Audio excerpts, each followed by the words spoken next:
muchísimas gracias por mantener la sintonía con su programa Entre Opiniones. Qué bueno que tenemos con nosotros a la doctora Mircia Pacheco, médico psiquiatra y que en este caso es la encargada del área de psiquiatría del SENMA, del seguro, ¿verdad?, de los maestros. De los maestros, y tiene más de 20 años de experiencia vinculada a este sector, por lo que nosotros vamos a estar teniendo una conversación pues muy importante, muy relevante, porque estaremos haciendo mención de los temas de ansiedad. Este es el tema específico. También vamos a estar abordando otros que han estado afectando mucho a la República Dominicana en cuanto a la salud mental. Bienvenida, señora Mircia, ¿cómo usted se encuentra en este día? Muchísimas gracias, gracias por invitarme a su programa Entre Opiniones, Jenny, Juan, muchas gracias, aquí estoy a sus órdenes. Yo creo que podríamos iniciar esta conversación con este tema de la ansiedad y pues necesariamente tenemos que dar una definición. La ansiedad, ¿cómo se puede definir?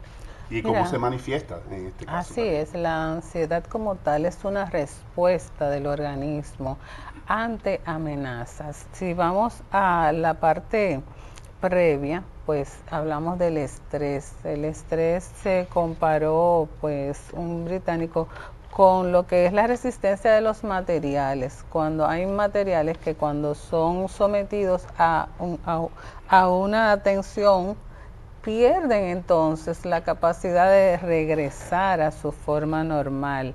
Y hay un tipo de estrés que es normal, que es el estrés que experimentamos todos a la hora de levantarnos, de salir, que sabemos que los estudiantes van a estudiar, las personas que trabajamos, pues tenemos que enfrentar el día a día, las amas de casa en sus hogares, pues ese es un tipo de estrés que es bueno, y es un tipo de estrés que debemos de poder realizar. Ahora, hay un momento cuando esa carga sobrepasa la fuerza emocional que tenga la persona, entonces ya se convierte en un estrés malo, que eso es lo que es el disestrés. Ahora bien, los trastornos de ansiedad son un conjunto de trastornos y la ansiedad en sí es una respuesta del organismo, es una lucha del organismo y tiene un componente orgánico que se va a manifestar por la mayoría de las veces por taquicardia, sudoración, dolores de cabeza. Muchos dolores de cabeza obedecen a los trastornos de ansiedad y otro tipo de manifestaciones. A veces personas tienen caída del pelo y manchas en la piel, por ejemplo el acné sale mucho. Las muchachas cuando van para esa fiesta o cuando tienen esa cita con ese novio, el día antes le sale una espinilla, lamentablemente, o la novia el día antes de la boda le puede suceder eso, que se le afecte su piel, y esto es producido por la ansiedad, porque nuestro organismo tiene una forma, estructuras cerebrales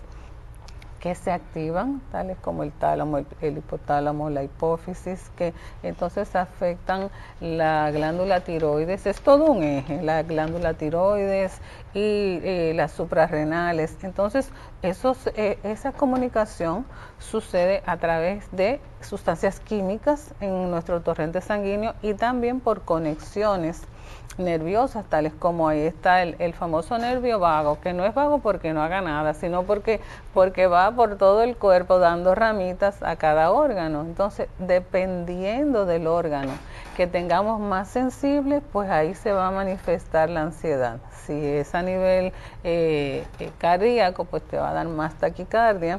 Los pulmones también, muchas personas tienden a tener una respiración rápida como taquipnea, una sensación de opresión en el pecho, que es donde las personas piensan que le está dando un infarto.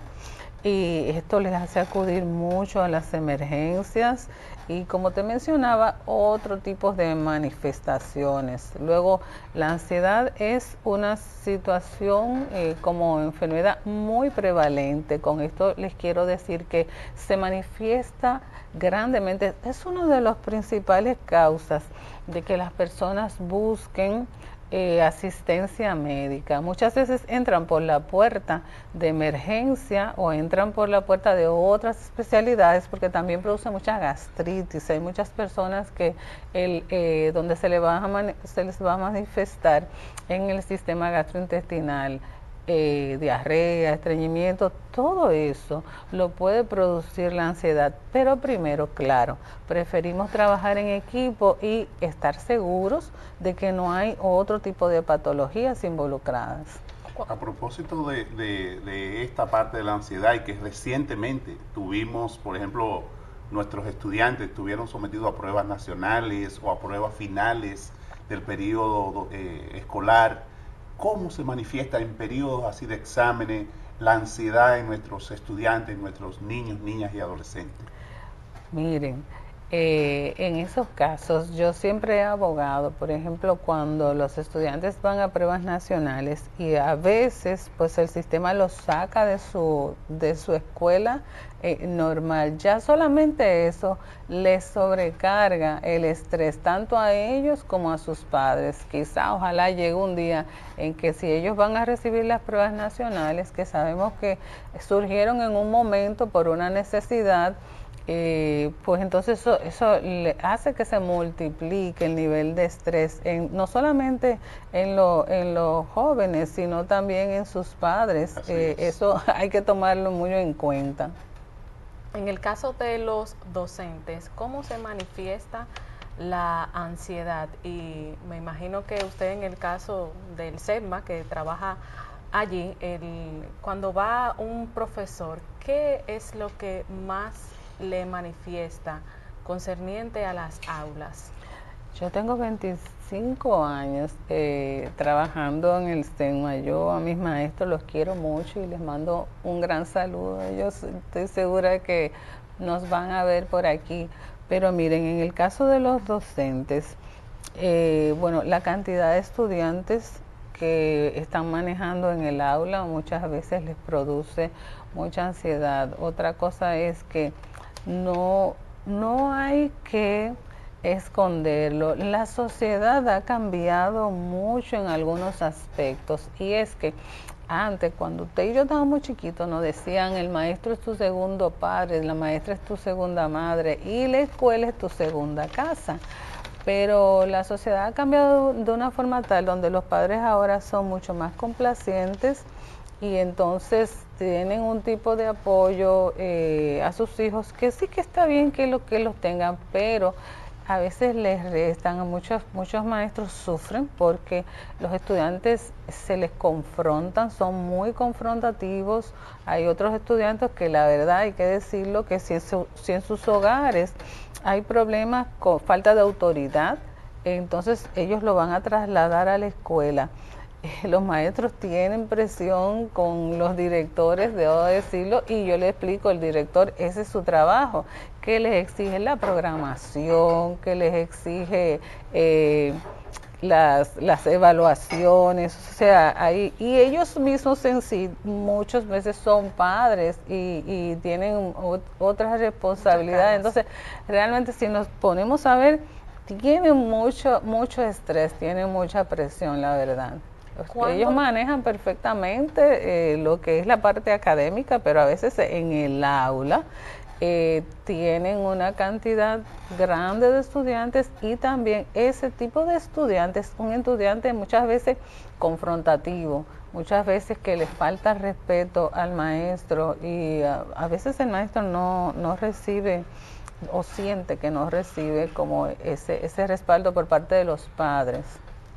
Sí, doctora, hace un momento usted estaba hablando sobre el tema de la ansiedad y a mí me gustaría saber qué podemos nosotros hacer para no tenerla. Para prevenir, por lo menos. Por lo menos para prevenirla. Bueno, mire, como yo les contaba, parte de lo que son los síntomas físicos, también debo decirle que los trastornos de ansiedad tienen otros componentes, como es el trastorno comportamental.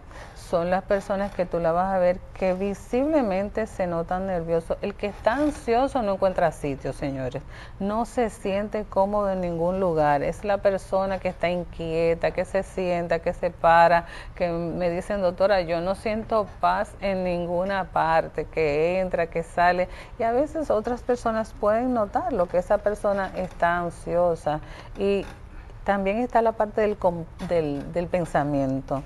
Las personas tienden a exagerar muchas veces situaciones o del pasado, cosas que le sucedieron, como los trastornos de estrés postraumático, si tuvo un accidente o un atraco, cosa nada rara en nuestro país. Yo no creo que casi todo el mundo en sí mismo o en algún familiar ha pasado por esta experiencia. Entonces eso le genera una mayor carga de ansiedad. Otras veces son personas que en sus pensamientos están ansiosos sobre el futuro. ¿Qué me puede pasar? Las cosas no van a salir bien, porque miren, nadie piensa sobre el futuro que se va a sacar la loto, ni que lo van a ascender, ni que le van a aumentar el sueldo. De eso estaríamos felices, ¿verdad? Pero no, las personas tienen a veces pensamientos catastróficos que le angustian y que en una gran proporción nunca van a suceder. Entonces, uniendo todos esos síntomas y signos, los síntomas físicos, los síntomas emocionales y el comportamiento, ahí podemos ver si la persona puede tener, depende, la capacidad de afrontarlo. Sería tan bueno cuando esa persona o alguien acercado a ellos, pueden decirlo, acompañarlo. Y nosotros hemos tenido en SEGMA la dicha que hay directores que acompañan a sus maestros y vienen con ellos a la consulta, y eso es maravilloso que se tomen ese tiempo. Otras veces, si el director no puede venir, pues le pide a algún otro de los maestros o algún orientador, mira, acompaña a este maestro para que lo vean, y así podemos ayudarles más y ayudarles a resolver la situación. La forma de abordarlo, hay diferentes formas. Hay una que es con la medicación, que se debe dar por poco tiempo. Los medicamentos, sobre todo los benzodiazepínicos, pero dados por poco tiempo, ayudan a aliviar estos síntomas. Otra cosa es que la gente aprenda una nueva manera de vivir, por ejemplo, haciendo ejercicios que no tienen que ser ejercicios extenuantes en el gimnasio, pero sí una caminata suave todos los días, viendo el paisaje, pisando la grama, yendo a la playa. Ese tipo de cosas puede ayudar a disminuir la ansiedad, y también pues aprender técnicas de respiración. La respiración es gratis, señores, y es una gran medicina. Aprender técnicas de relajación neuromuscular progresiva también, que se las enseñamos, y eso no requiere mucho tiempo, pero sí usted tiene que dedicarle tiempo para ponerla en práctica. En su mayoría, cuando las personas van a una consulta con usted, ya están muy avanzados con el tema de la ansiedad, o llegan en un momento ya en los primeros crisis días, o en las etapas iniciales. Lamentablemente sí, porque en nuestro pueblo tenemos la costumbre de decirle a la gente, pon de tu parte, eso no es nada, y lo minimizan. Entonces ya cuando el paciente puede cronificarse esa ansiedad, vamos viendo que va a disminuir en sus capacidades de respuesta. Se puede llegar a poner irritable, se puede llegar a poner irascible. Una conducta también que puede asumir la persona que está pasando por un trastorno de ansiedad es aislarse. Si es un estudiante, deja de asistir a la escuela. Si es un estudiante universitario, deja de asistir a la universidad. Hemos tenido casos de jóvenes que salen de la casa, le hacen creer a la familia que van para la universidad y no van, solamente por no enfrentar esa situación ansiosa que les genera, por ejemplo, cuando hay un tipo de manifestaciones.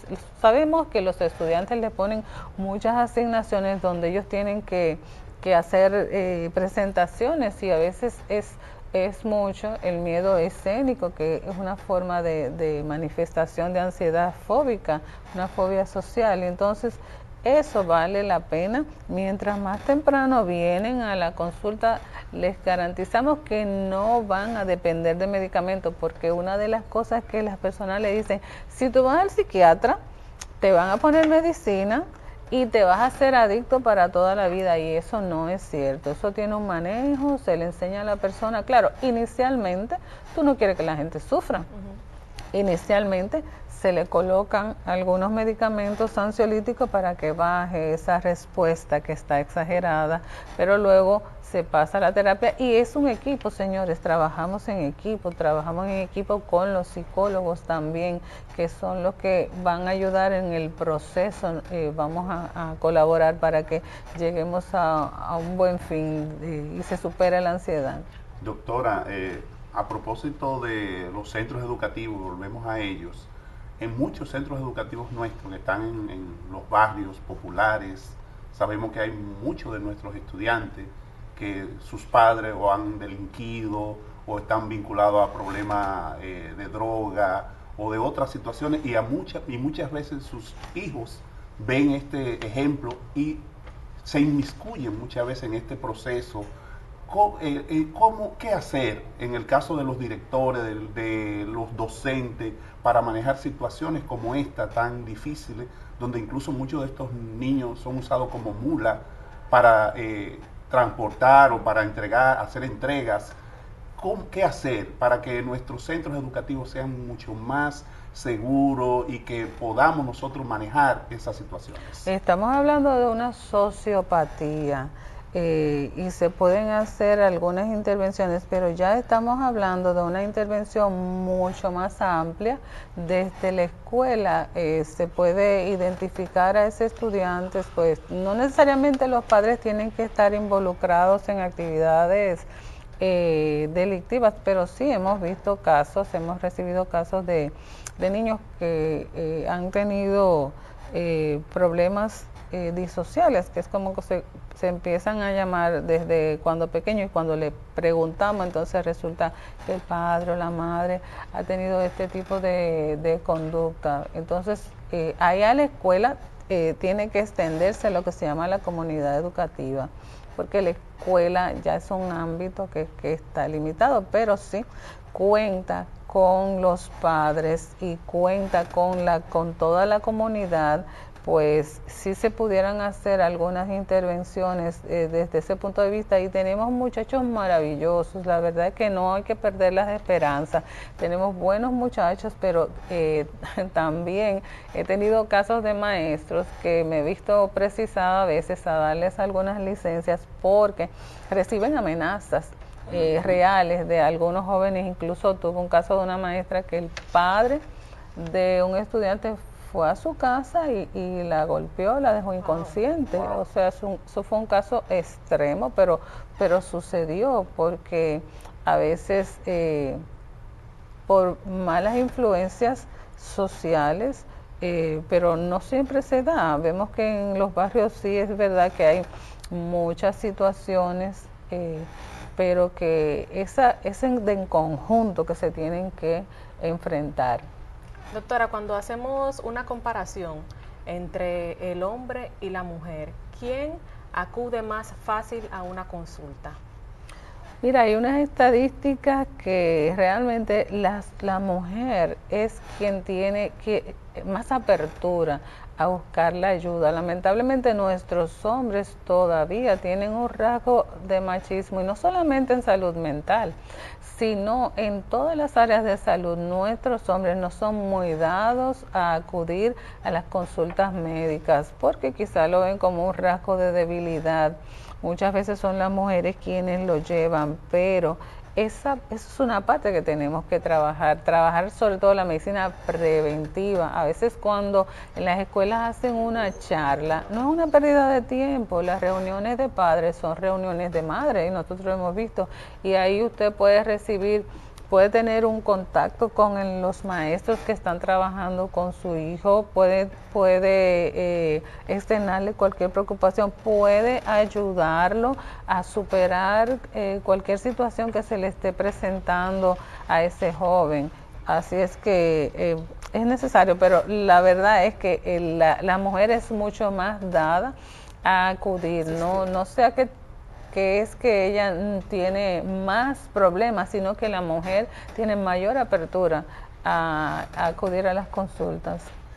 Doctora, agradecemos toda esta orientación a nuestros amigos televidentes, a nosotros mismos, ¿verdad? Que ella y Neri, Claro que hemos salido bastante fortalecidos en términos de orientación y esperamos que la doctora próximamente nos acompañe, ¿verdad? A abordar otros temas de interés para nuestros amigos televidentes. Pero yo creo también, don Juan, que podríamos aprovechar esta ocasión para que en un minuto la doctora pueda emitir algún mensaje. Algún porque mensaje a nuestros amigos la televidentes, semana así es. pasada vimos un estudio, los resultados que situaban a la República Dominicana con un 20% que padece algún tipo de trastorno mental. O sea, es un porcentaje muy elevado. Entonces yo creo que podríamos tener de parte de usted algún mensaje.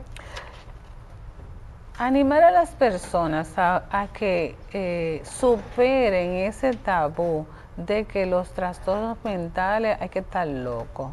Cualquier persona puede tener una dificultad. La salud mental es parte de la salud integral. No hay salud sin salud mental.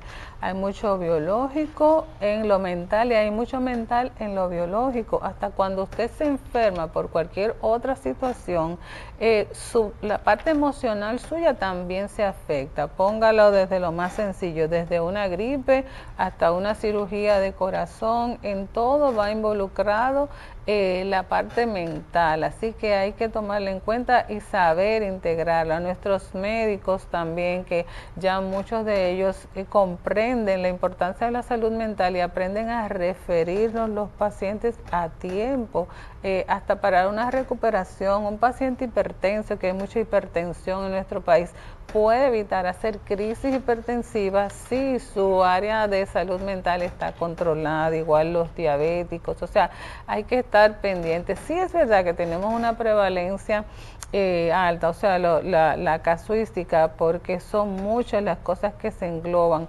pero hay muchos buenos resultados cuando usted se acerca a un profesional de salud mental y recibe la asistencia. No es de por vida, señores. Hay algunas patologías graves que sí que sí van a requerir un acompañamiento por más tiempo, pero la mayoría, por ejemplo, los trastornos de ansiedad, los trastornos del estado de ánimo, son curables en unos pocos meses de atención.